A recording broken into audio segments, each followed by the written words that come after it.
Okay एक जो हम कंट्रोलर डिजाइन करते हैं या कंट्रोल सिस्टम डिजाइन करते हैं उसमें आपकी कंसिडरेशन क्या है? आप जो डिजाइन आप एक तो खैर आपका एक डिजायरेबल आउटपुट है, लेकिन वो आप डिजायरेबल आउटपुट आप अचीव कर कैसे करते हैं वो इम्पोर्टेंट है। ठीक है। तो आपके सिस्टम तीन तरीकों से हम देखते हैं। एक तो आप लोग आपका आपके सिस्टम का ट्रांजिएंट रिस्पांस कितना है। Transient response is the response that is changing with time. So लेकिन कंट्रोल्स में हम ये देखते हैं कि कितना फास्ट है आपका control system. How fast are you achieving your desired output. ठीक है। अब फिर आपका स्टडी स्टेट रिस्पांस है। स्टडी स्टेट रिस्पांस जो है वो ये है कि फाइनली जब आपने आपने जो अपना आउटपुट है वो अचीव हो गया है या नहीं हो गया है, या आप आपका स्टडी स्टेट रिस्पांस में और आपकी डिजायर्ड आउटपुट में अभी डिफरेंस है। और जो बहुत अहम अहम कंसिडरेशन है किसी भी कंट्रोलर के लिए वो है कि under different sets of inputs क्या सिस्टम स्टेबल रहेगा या नहीं रहेगा। देखिए ये सारी चीजें अगर आप कोई भी मैकेनिकल सिस्टम, कोई भी इलेक्ट्रिकल सिस्टम या कोई भी सिस्टम कंसिडर करें तो उसमें आप ये तीनों चीजें आप देखते हैं। ठीक है। इसकी कोई कोई मिसाल जो है वो हम कैसे ले सकते हैं? फॉर एग्जांपल आपका एलिवेटर है या लिफ्ट है। ठीक है। तो लिफ्ट में आपका डिजायर्ड आउटपुट ये है कि आप लेट्स से एक फ्लोर से दूसरे फ्लोर तक जाएं। तो ये मतलब definitely you will be concern with the speed with which you will reach the first floor. ठीक है। ट्रांजिएंट रिस्पांस में आप दो चीजें लिफ्ट में देखते हैं। एक तो देखते हैं कि आप कितनी जल्दी पहुंचे, लेकिन साथ ही साथ में आप ये भी देखते हैं कि कितना कंफर्टेबल था आपका सफर, यानी your ride in the lift how much comfortable, so that's how fast it is. ठीक है। So that's the transient response. Steady state response ये है कि आप अपने आपने अपना मकसद आप उस फ्लोर पर पहुंच गए या नहीं। ठीक है। और स्टेबिलिटी ये है कि अगर आपका सिस्टम आपका लिफ्ट लिफ्ट में आपको एक्सटर्नल डिस्टर्बेंसेस मिलती हैं तो सिस्टम आपका स्टेबल रहता है या नहीं रहता है। ठीक है। So from the point of view of any system, let's say you take an aeroplane, ठीक है। एरोप्लेन फ्लाइट लेता है, ऊपर जाता है, नीचे जाता है, चेंजेस इट्स हाइट्स। तो उसका ट्रांजिएंट रिस्पांस जो है वो कितना तेज है और साथ ही साथ में वो कितना कंफर्टेबल है। स्टडी स्टेट रिस्पांस में क्या उसने अपना हाइट अचीव कर लिया है या नहीं। और स्टेबिलिटी में अगेन जब आप उसको इनपुट देते हैं, तेज इनपुट, जल्दी उसको अचीव करना चाहते हैं, स्लो अचीव करना, तो उसमें आपका सिस्टम स्टेबल रहता है या नहीं। और जब आप सिस्टम डिजाइन के अंदर जाते हैं तो डेफिनेटली आप रोबस्ट डिजाइन देखते हैं, आप फाइनेंसिस देखते हैं कि आपका सिस्टम जो है, लेट्स से आपने कोई सिस्टम कंट्रोल सिस्टम डिजाइन किया है तो वो फाइनेंशियली वायबल है या नहीं है। ठीक है।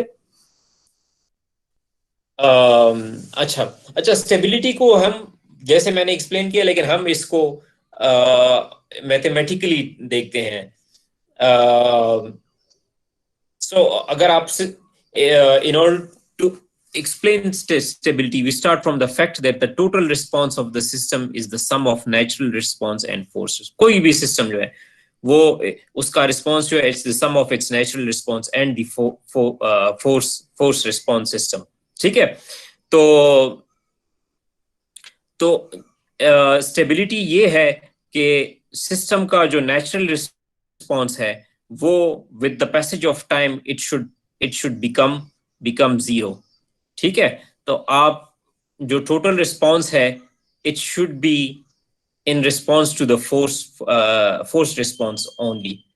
क्योंकि जब सिस्टम ऐसा हो तो तभी आप इसको कंट्रोल कर सकते हैं ना। ठीक है। फॉर एग्जाम्पल इसका मतलब ये है कि फोर्स्ड इनपुट फोर्स इनपुट ही से आपको कोई रिस्पॉन्स मिल रहा है। जब तक आपका इनपुट जीरो होगा सिस्टम कोई रिस्पॉन्ड नहीं नहीं करेगा। और आप ऐसा सिस्टम चाहते भी हैं, इसी तरह है ना।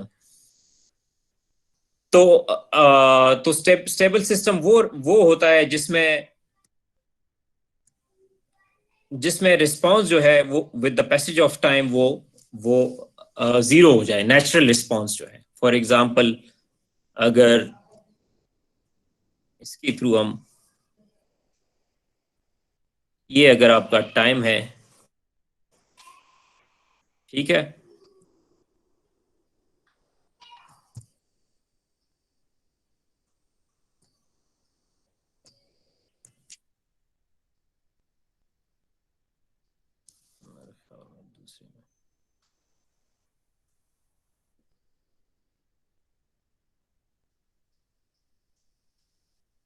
ठीक है।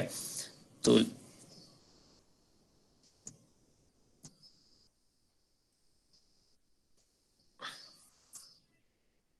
लेट्स से ये टाइम है और ये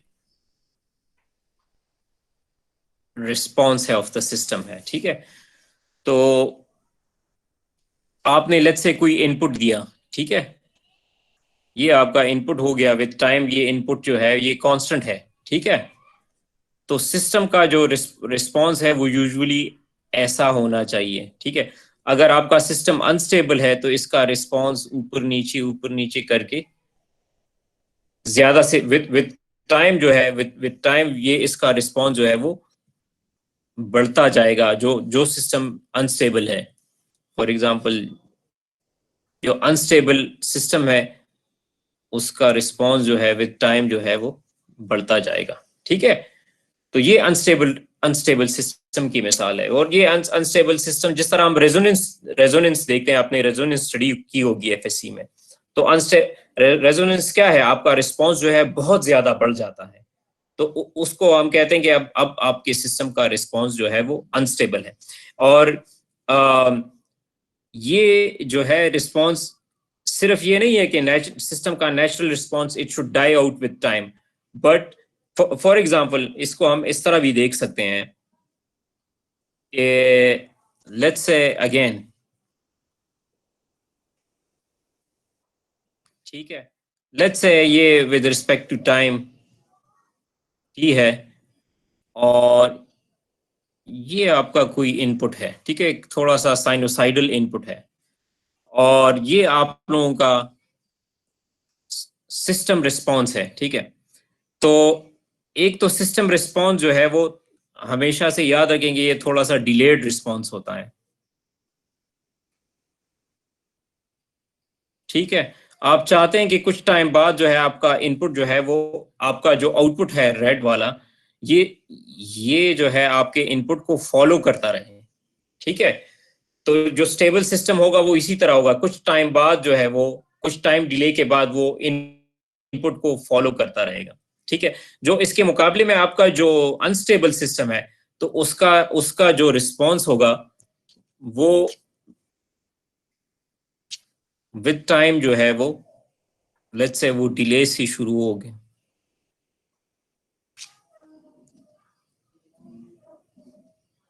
ठीक है।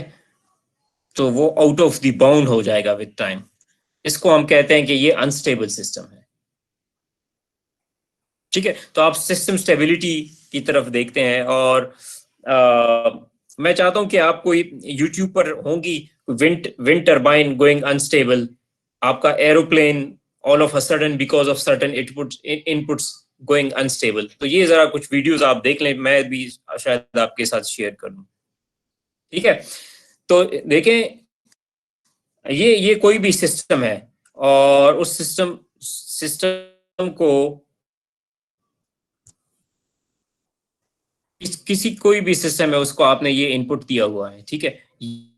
ये जो है आपका सिस्टम सिस्टम रिस्पॉन्स है, ठीक है। तो सिस्टम रिस्पॉन्स को देखें, ये करके करके करके इन द एंड ये वो इनपुट को अचीव कर लेता है। वो याद रखें, वो इनपुट हमारा रेफरेंस इनपुट है, और रेफरेंस इनपुट बराबर होता है डिजायर्ड आउटपुट के, वो वही आउटपुट जो आप चाहते हैं, ठीक है। तो यहां से तकरीबन यहां तक, ये जो है ना आपका, इसको हम कहते हैं कि ये क्या है आपका, ये आपका ट्रांजिएंट रिस्पॉन्स है, ठीक है। और यहां से आपका स्टडी स्टेट रिस्पॉन्स शुरू हो जाता है, तो ये आपका स्टडी स्टेट रिस्पॉन्स है, ठीक है। तो स्टडी स्टेट रिस्पॉन्स में भी कभी कभी ये हो जाता है कि रिस्पॉन्स इस तरह का होता है, मतलब थोड़ा सा स्टडी स्टेट एरर रहता है सिस्टम में, इसको हम स्टडी स्टेट एरर कहते हैं। अच्छा, अच्छा, ठीक है। अच्छा, ये एक इंटरेस्टिंग कंट्रोल सिस्टम है, और इसमें देखें कि इस सिस्टम का कोई बताए कि मकसद क्या है, कैसे ऑपरेट करता है, ये कोई बता सकता है?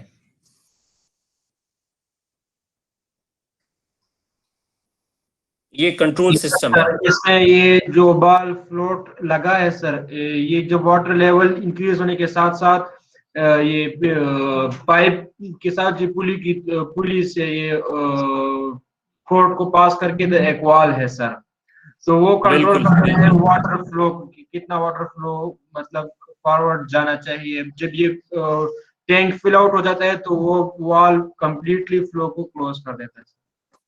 ठीक है, वेरी गुड। तो बाकियों को समझ आ गई है इस सिस्टम की, मतलब इतना खैर कॉम्प्लिकेटेड तो नहीं है। बहरहाल ये एक फ्लोट होता है, usually it is made up of a light material, कोई प्लास्टिक का बना होता है। और जब वाटर जब वाटर बिल्कुल ना हो तो इसकी पोजीशन इधर होगी ना, और जो वाटर की पोजीशन, वाटर लेवल बढ़ता है तो इसकी पोजीशन भी जाती है ऊपर। अब जैसे ये ऊपर जाती है तो इसी तरह ये जो वॉल्व है, क्योंकि ये ऊपर जाता है तो ये ऐसे मूव होता है ऐसे, और ये जो वेल्व है ये नीचे जाता है तो ultimately it blocks the flow of water. तो ये आप अपने घर की टैंकी में लेट्स से आप ये सिस्टम एक बना सकते हैं जो कि उसको उसको स्टॉप करें। अब इसमें आप लोगों ने ऑब्जर्व ये करना है, मुझे जरा नेक्स्ट क्लास में आप लोग ये बताएंगे, बल्कि लिखकर मुझे बताएं कि इसका ट्रांजिट रिस्पांस हम कैसे चेंज कर सकते हैं, यानी इस स्पीड ऑफ द रिस्पांस कुछ हो सकता है इसके साथ, या इस सिस्टम की इसमें चेंजेस हम कहाँ से लेकर आ सकते हैं। सर ये बॉल प्लॉट को हम हल्का कर दे और भी, जो जल्दी फॉर एग्जाम्पल अपने के साथ साथ ऊपर जा सकता है। ठीक है, it will increase its transient response let's say. और सर जी पुलिस में जो फ्रिक्शन वगैरह प्रॉब्लम्स आती है उसको सर जी हम खत्म करें, और जो हमारे पास सवाल है उसमें भी लाजमन फ्रिक्शन होगी सर जी, उसको डिक्रीज करते हैं। ठीक है, दूसरी अगर सर जी हम वॉल की वेट को और ये जो फ्लोट बॉल है इनके दरमियान कोई रिलेशनशिप हम बना दें कि मतलब कि वो सही तौर पर सही ऑपरेट हो सके सर। ठीक है। आपके ख्याल में इसको कॉर्ड की पोजीशन को चेंज करने से कुछ होगा? यस हाँ सर। सर, वो भी हो सकता है। यस सर, हो सकता है। क्या क्या असर होगा? सर इसको बॉल प्लॉट तक अगर नजदीक कर रहे तो आई थिंक सो वो जल्दी ऊपर जाएगा। अच्छा, अगर हम ये यहाँ पर हो, यस सर। इसकी ऊपर वैसे मैं जब देख रहा था तो मेरे जहन में इसको इसको तो थोड़ा एनालाइज करें, और इसकी ऊपर हमें कुछ लिखना चाहिए कि इसके पैरामीटर्स को हम कैसे चेंज करें और कंट्रोल सिस्टम का रिस्पांस कैसे चेंज होगा, without going into mathematical details. Mathematical detail आगे चलकर, लेकिन just if you can play with it. Okay sir. अच्छा अच्छा। तो देखिए, कोई भी जब आप सिस्टम आप डिजाइन करते हैं कंट्रोल सिस्टम में, जी जी एक्सक्यूज मी सर, ऐसे प्लीज, एनालाइज करे कि नहीं प्रैक्टिकली उसकी पोजीशन चेंज कर ले, सॉरी। प्रैक्टिकली इसकी पोजीशन चेंज कर ले या ऐसे ही अगर एनालाइज प्रैक्टिकली करे। कर सकते हैं इट्स रियली गुड। अगर आप हमारे साथ कोई वीडियो इसकी शेयर करें कि ये हो गया और ये हो गया, तो it will be really interesting. But अगर प्रैक्टिकली मुश्किल है तो मेरे ख्याल में वैसे इसको ऑब्जर्व करें और बताएं मुझे कि क्या होगा इससे। ओके ठीक है। सर। तो कोई भी कंट्रोल सिस्टम जो है वो कोई भी कंट्रोल सिस्टम का डिजाइन, किसी भी मैकेनिकल सिस्टम का डिजाइन, वो हमेशा शुरू होता है पेंसिल और पेपर से। आपको कोई बताता है फिजिकल सिस्टम ये होना चाहिए, कोई आपको रिक्वायरमेंट्स देता है, वो बताता है, वो डेफिनेटली आपको ये नहीं बताता है कि इसके अंदर इतनी पुलीज होंगी और इस साइज का गेयर होगा और ये इसका शाफ्ट होगा, या इवन वो मैकेनिज्म ही नहीं बता आपको। जनरली ये बताता है कि ये मेरी रिक्वायरमेंट है।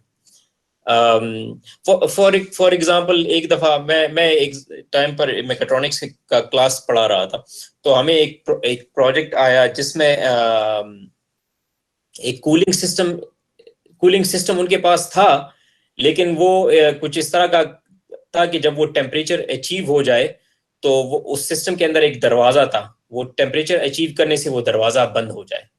ठीक है, so it was a kind, so उन्होंने जस्ट हमें ये बताया, बाकी आगे हमने वो डिजाइन खुद करना था। तो लोग आपको फिजिकल सिस्टम बताते हैं, रिक्वायरमेंट्स बताते हैं, ठीक है, वो आपको रिक्वायरमेंट मिल जाता है, फिर आप उसको रिक्वायरमेंट को आप कोई इमेजिन करके उसको आप कोई फंक्शन ब्लॉक डायग्राम उसका बना लेते हैं, ठीक है, स्कीमेटिक उसका बना लेते हैं कि ये काम इस तरह से हो सकता है, फंक्शनल ब्लॉक डायग्राम और कुछ भी नहीं, आप ये देखते हैं कि ये सिस्टम ऐसे ऐसे ऐसे ऐसे काम करेगा, तो आप जस्ट उसका एक आसान सा पेपर के ऊपर जो है बना देते हैं कि आगे चलकर हम इस पर एक मिसाल भी देखेंगे कि इसमें ये मैकेनिज्म होगा तो ये काम इस तरह अचीव होगा, ठीक है। और अब चूंकि आप एज ए इंजीनियर डिजाइन करते हैं, जिस तरह मैंने आपको एक ब्रिज की मिसाल दी, तो आप क्या करते हैं तो उसका आप मैथमेटिकल मॉडल बनाते हैं, ठीक है। और मैथमेटिकल मॉडल का ये काम है कि आप प्रिडिक्ट कर सकें, सेफ प्रिडिक्शंस आप कर सकें। फिर आप मैथमेटिकल मॉडल काफी कॉम्प्लिकेटेड होगा तो उसको आप मैथमेटिकल मॉडल को आप रिड्यूस करके आसान बनाते हैं। आप उसको रिड्यूस इसलिए करते हैं कि किसी भी कंट्रोल सिस्टम में आपको इस तरह का सिस्टम हो मिलना चाहिए। मैथमेटिकल मॉडल शायद उसका एक लंबा कॉम्प्लिकेटेड हो, लेकिन आपको in the end control system में इस तरह का एक सिस्टम चाहिए जिसमें आपका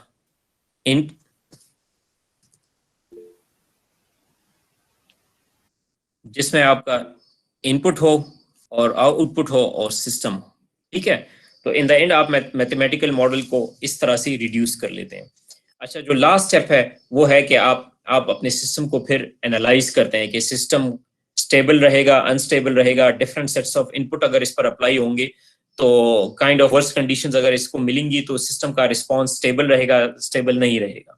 इसको इन स्टेप्स को जल्दी जल्दी से डिस्कस करके वी कैन वाइंड अप, ठीक है। तो फॉर एग्जांपल ये एक बड़ा आसान सी मिसाल है आपके बुक में, और उसमें आपका काम ये है फॉर एग्जांपल इस सिस्टम में कि ये एंटेना जो है ये एक खास एंगल पर रोटेट हो। For example let's say desired में यहाँ से कोई आप इसको एंगल दूं कि it should rotate bye 30 degrees, तो ये सिस्टम जो है उतना ही रोटेट करके स्टॉप हो जाए। तो इसमें जो आपका डिजायर कि आप इसमें ऐसा सिस्टम डिजाइन करना है जिसमें आप डिजायर्ड एंगुलर मोशन को अचीव कर सके। बहुत ही सिंपल सा सिस्टम है, ठीक है। तो देखें इसका एक जनरल कॉन्सेप्ट ये है कि हर जगह आपके पास एक नॉब हो, वो नॉब जो है वो कैलिब्रेटेड हो, तो वो नॉब आप 30 डिग्री तक एंगल तक घुमाएं तो वो सिस्टम या आपका जो एंटेना है वो 30 डिग्री एंगल अचीव कर ले, इतना रोटेट हो जाए, ठीक है। वो यूजुअली ये नॉब जो इवन हमारे फैंस वगैरह में भी लगा होता है जो स्पीड वगैरह कंट्रोल करता है, इसको हम पोटेंशियोमीटर कहते हैं। किसी को पता है कि पोटेंशियोमीटर क्या है? यस सर, पोटेंशियल डिफरेंस को मेजर करते हैं। काइंड ऑफ, देखें ये पोटेंशियोमीटर है, वोल्टेज ड्रॉप। हाँ, पोटेंशियोमीटर जो है वो आपके इनपुट वोल्टेज को चेंज करता है। तो जब आपके फॉर एग्जांपल यहाँ पर ये जो है आपका फुल रेंज ऑफ वोल्टेज है, ठीक है, और इसमें एक स्लाइडिंग कांटेक्ट होता है। तो जब इसकी पोजीशन यहाँ जाती है या जहां जाती है तो इनपुट वोल्टेज आपका कम या ज्यादा होता है। इनपुट वोल्टेज के कम या ज्यादा होने से पावर आपका कम या ज्यादा होता है, इनपुट करंट कम या ज्यादा होता है, क्योंकि रेजिस्टेंस जो है वो रेजिस्टेंस इससे आपकी चेंज होती है ना, ठीक है। समझ आ रही है इसकी? यस सर, आ रही है। ठीक है, तो आपको इससे वेरिएबल पावर आउटपुट मिलता है या वेरिएबल करंट आपको मिलता है, ठीक है। तो पोटेंशियोमीटर का काम ये है, ठीक है। तो उसको वेरिएबल आउटपुट के जरिए इसको पता चलता है कि मुझे इतना रोटेट करना है, ठीक है। तो आपने सिस्टम का एक कॉन्सेप्ट बना लिया, फिर उसकी थोड़ी सी लेआउट बना ली। लेआउट में क्या है, हमने अब ये सिस्टम जो है ये रोटेट होगा, ठीक है। तो ये फीड एक क्लोज लूप सिस्टम है, क्योंकि इसने सिस्टम को बताना है कि 30 डिग्री सेंटीग्रेड अचीव हो गया है, ठीक है। तो जब 30 डिग्री अचीव हो जाएगा तो इसका डिटेल लेआउट ये हो गया, ठीक है। उस वो लेआउट में है कि आपने कुछ मोटर्स लगा लिए, इसी मैकेनिज्म से ये रोटेट होगा ना, सिंपल सा गियर मैकेनिज्म है। लेकिन लास्ट में आपने एक एक्स्ट्रा गियर लगा लिया, इस गियर का क्या क्या काम है, ये लास्ट वाले का क्या काम है, कोई बता सकता है? Sir system feedback. एग्जैक्टली ये जो है ये गियर इसके साथ मैश्ड है, तो ये बताता है कि एंटेना कितना रोटेट हुआ। लेट्स से ये बताता है कि एंटेना 15, डिजायर्ड जो है वो 30 है, लेकिन ये बता रहा है सिस्टम को कि ये 15 डिग्री अभी अचीव है। देखें ये पोटेंशियोमीटर के थ्रू, पोटेंशियोमीटर इसके एंगुलर पोजीशन को प्रोपोर्शनल वोल्टेज में कन्वर्ट करके सिस्टम के अंदर ले जाता है। सिस्टम जो है ये डिफरेंशियल एम्पलीफायर है या पावर एम्पलीफायर है। सिस्टम क्या करता है, ये जो पोटेंशियल एम्पलीफायर है ये इस तरह का है, ठीक है। तो यहां से लेट्स से इसको चला गया, ये 15 डिग्री सेंटीग्रेड है, ये इसको किसी 15 डिग्री एंगल है, ये इसको पोटेंशियल प्रोपोर्शनल वोल्टेज में कन्वर्ट करेगा। आपका रेफरेंस इनपुट कितना था यहाँ पर? 30 सर 30। 30 है, ठीक है। तो ये समेशन या सब्ट्रैक्शन के जरिए मालूम करेगा कि अभी वो जो है वो अचीव नहीं हुआ, अभी 15 डिग्री का डिफरेंस रहता है। तो जब तक ये डिफरेंस जीरो ना हो जाए आपका सिस्टम चलता रहेगा, ठीक है। तो ये आपने उसका लेआउट बना लिया।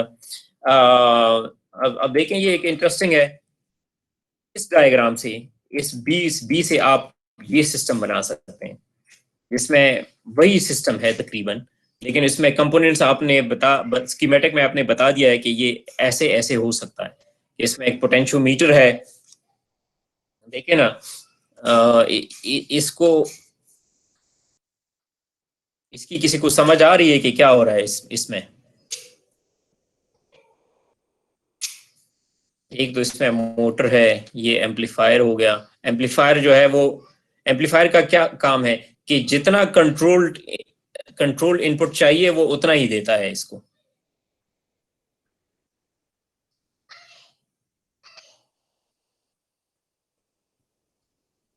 कोई can anyone explain this diagram?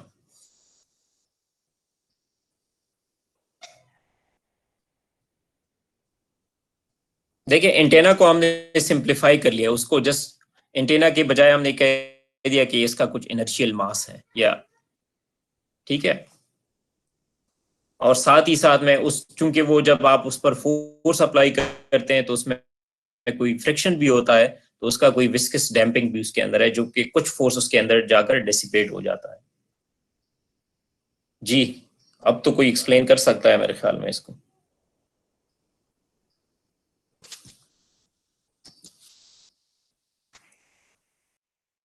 Anyone? गलत जवाब की कोई माइनस नेगेटिव नंबर नहीं है।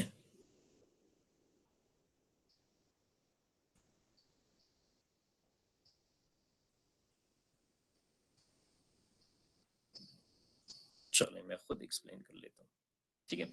ये आसान है। आपने यहाँ पर इसको एक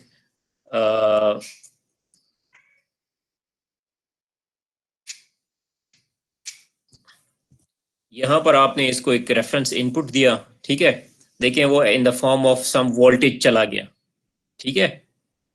अच्छा, यहाँ पर आपका एंटेना ऑलरेडी किसी पोजीशन पर है, तो वहां से पोटेंशियोमीटर से वो पोजीशन जो है वो एक प्रोपोर्शनल वोल्टेज के फॉर्म में इधर आ गया, ठीक है। इस पोटेंशियल डिफरेंस, इसके आगे क्या लगा हुआ है? मोटर लगी हुई है ना, उसका कोई आर्मेचर है, कोई रेजिस्टेंस है उसके अंदर, तो उतना ही वोल्टेज इसको मिला, इतना ही प्रोपोर्शनल वोल्टेज इसको मिला, और मोटर जो है वो इतनी ही मोशन से ये रोटेट हुआ, ठीक है।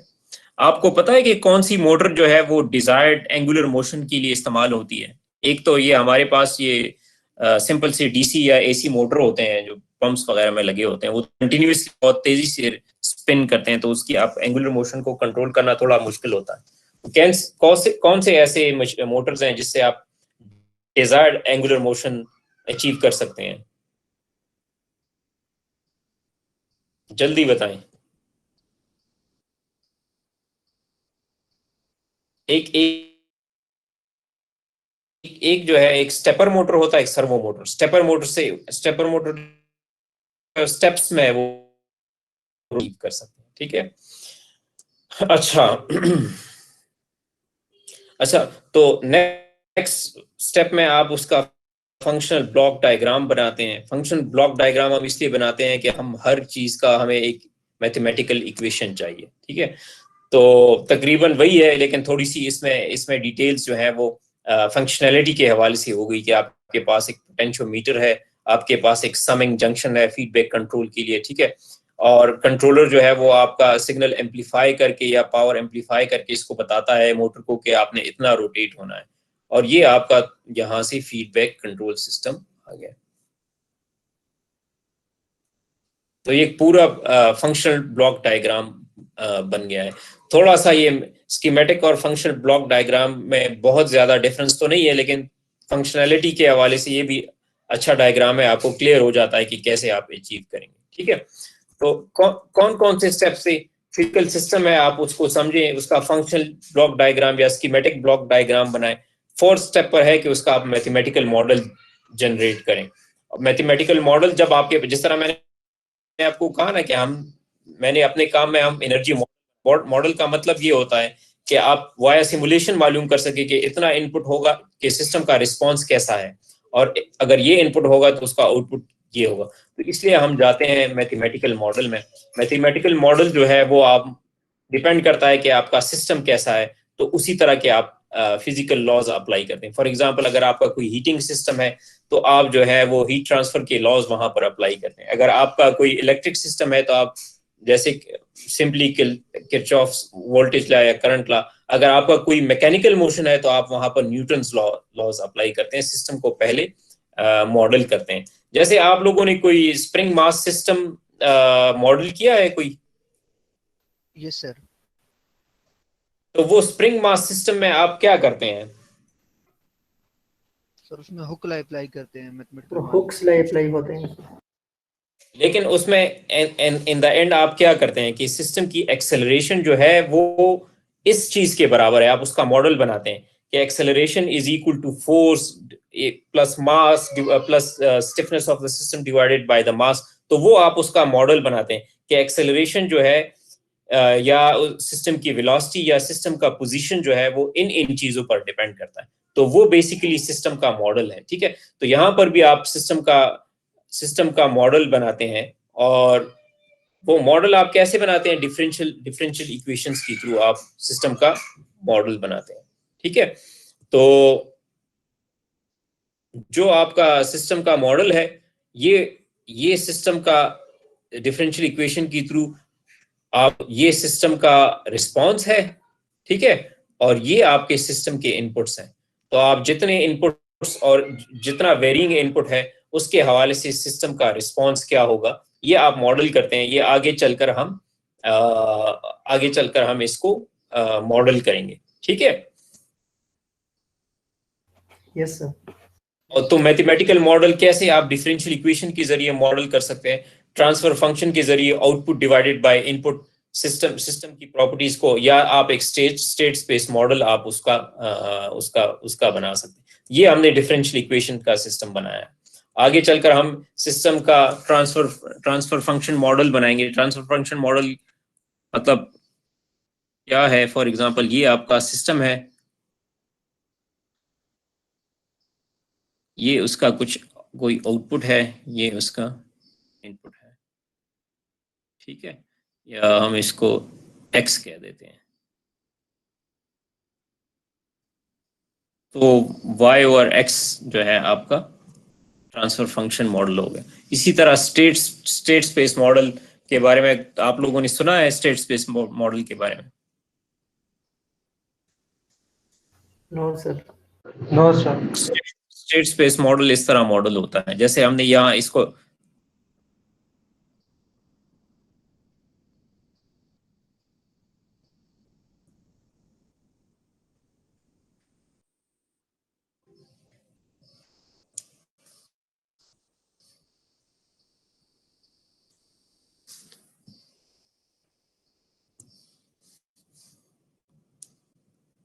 तो rate of change of input is equal to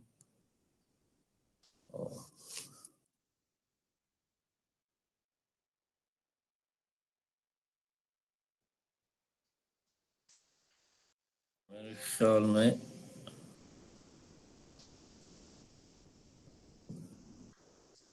state space model आपका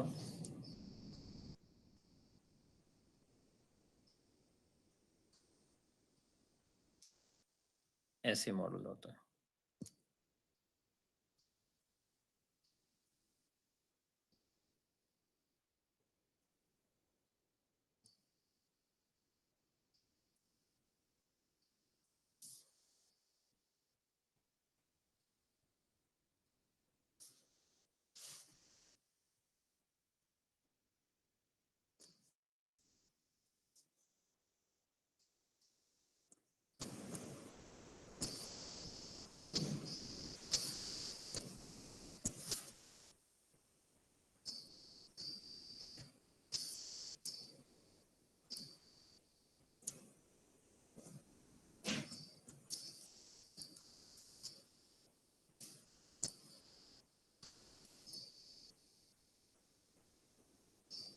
ठीक है, तो ये स्टेट स्पेस मॉडल है। ये आपका एक्स जो है आपका कोई लेट्स से आपका initial conditions of the system हो गए।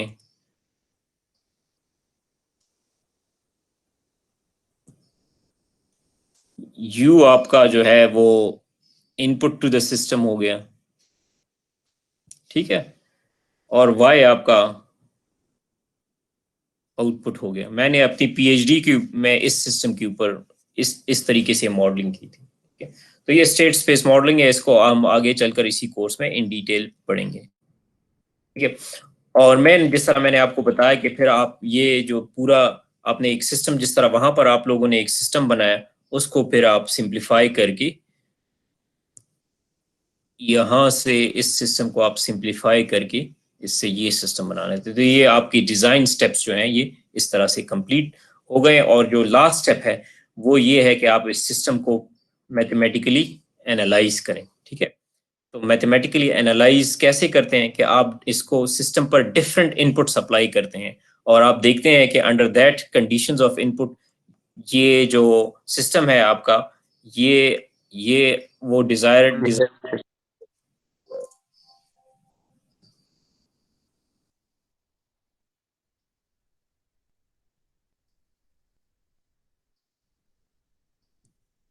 ठीक है। तो आप देखते हैं कि वो डिजायर्ड, फॉर एग्जांपल आप इम्पल्स इनपुट अप्लाई करते हैं, फिर आप देखते हैं कि सिस्टम जो है वो स्टेबल है या नहीं है, या डिजायर्ड आउटपुट वो अचीव करेगा या नहीं करेगा। स्टेप इनपुट आप अप्लाई करते हैं, रैंप इनपुट जो कॉन्स्टेंटली इंक्रीजिंग विद टाइम है, पैराबोलिक इनपुट जो कि जिसका प्रोफाइल ये हो, या आप साइनोसाइडल इनपुट अप्लाई करते हैं और आप सिस्टम के रिस्पॉन्सेज आप देखते हैं। तो ये डिफरेंट टाइप्स ऑफ इनपुट्स हैं। इम्पल्स रिस्पॉन्स क्या है, वो टाइम जीरो में इसको यकदम एक बहुत हाई फोर्स मिल जाता है, ठीक है, मतलब almost time zero duration. Time zero duration का मतलब है शॉर्टेस्ट पॉसिबल टाइम। तो इम्पल्स फोर्स उसको मिल जाती है। कोई मिसाल आपको दे सकते हैं वैसे इम्पल्स इनपुट की?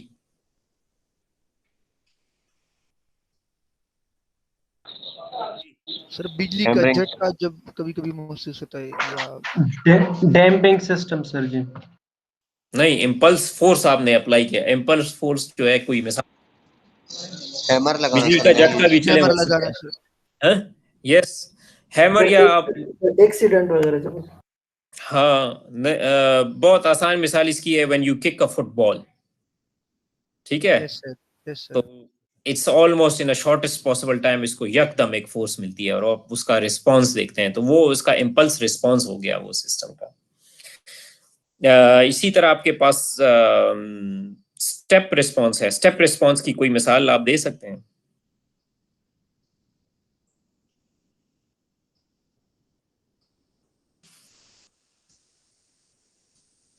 हाइड्रोलिक प्रेस में सर जी जो फोर्स अप्लाई होती है, तो वो इंक्रीज, ये वो कांस्टेंट होती है? नो सर जो इंक्रीज होती है विद रिस्पेक्ट टू वो टाइम। वो तो फिर हम रैंप में हम डाल सकते हैं, वो इंक्रीजिंग विद टाइम है। देखिए इसकी स्टेप इनपुट की आसान मिसाल जो है वो है थर्मोमीटर की। देखिए, आप जब आपकी बॉडी का टेम्परेचर तो रिलेटिवली कांस्टेंट है ना, यस सर। तो जो थर्मोमीटर तो आप एकदम उसको एक्सपोज करते हैं to body temperature. So thermometer को जो जो जो इनपुट मिलता है वो कांस्टेंट बॉडी टेम्परेचर मिलता है। ठीक है, थर्मोमीटर का रिस्पांस कैसा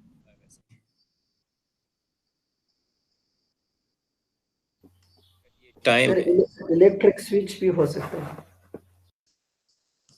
हाँ, कांस्टेंट इलेक्ट्रिसिटी उसको मिलती है, लेकिन थर्मोमीटर में मरकरी आपको वो जो थर्मोमीटर है वो स्टेडीली वो उसका लेवल राइज होता है और अल्टीमेटली वो एक जगह पर आकर रुक जाता है। ठीक है, तो थर्मोमीटर का रिस्पांस ऐसे होता है, ऐसे होके वो इनपुट के बराबर हो जाती है। ठीक है, तो ये उसका ट्रांजिएंट रिस्पांस होता है और इन द एंड वो जाकर यहाँ पर रुक जाती है। तो थर्मोमीटर को जब हम बॉडी को एक्सपोज करते हैं या किसी फर्नेस में रखते हैं तो ये उसका, तो अंडर दीज सेट्स हम एनालाइज करते हैं। ये सारे स्टेप्स हम इन डिटेल हम देखेंगे इस पूरी कोर्स में। हम यही 6 स्टेप्स जो हैं वो सीखेंगे कि ये 6 स्टेप्स जो हैं वो कैसे कैसे हम अप्लाई करते हैं। ये जो पहले 3 स्टेप्स हैं, ये वाले 1 2 3 4 नहीं 3, ये जो 3 स्टेप्स हैं ये हम इस फर्स्ट चैप्टर से हमें सीखने चाहिए कि आप फिजिकल स्टेप्स को कैसे कन्वर्ट करते हैं फंक्शनल ब्लॉक डायग्राम में और फिजिकल स्कीमेटिक पे। ठीक है, yes sir. Yes sir. okay, so I think we have Yes, enough sir. for today. तो Yes, sir. मेरे साथ फिर डिस्कस करें कि यही टाइमिंग ठीक है क्लास की। यस सर, ये टाइम ठीक है। इंशाल्लाह सर। ठीक है। सेक्शन डी सर जी अगर सुबह हो सके तो। और कितने सुबह सर? सुबह का क्या मतलब है? Early in the morning sir. नहीं सर, ये सर वो क्या कोई उठता नहीं है सर, फिर ये ऐसे ही सर, सर। वो वैसे अर्ली इन द 3-4 लड़के। जुनैद, वैसे आज मैं 8 बजे था लेकिन आप थे क्लास में? नो सर, मुझे तो क्लास का पता नहीं था सर, बाद में पता चली। अच्छा अच्छा, आप सेक्शन बी में है या डी में है? सेक्शन डी में सर। अच्छा अच्छा, ठीक है, ठीक। चलें, आप लोगों की क्लास तो फिर 10 बजे थी। जी